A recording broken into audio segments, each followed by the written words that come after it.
This is Realme C53, and today I would like to show how you can extend the random access memory amount on this device. So first you will need to launch settings.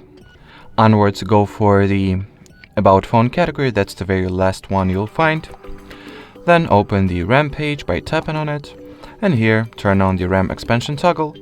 By adjusting this bar or whatever, you can select the amount of gigabytes you would like to increase your random access memory for, and keep in mind that those gigabytes will be extracted or allocated from the internal storage or ROM.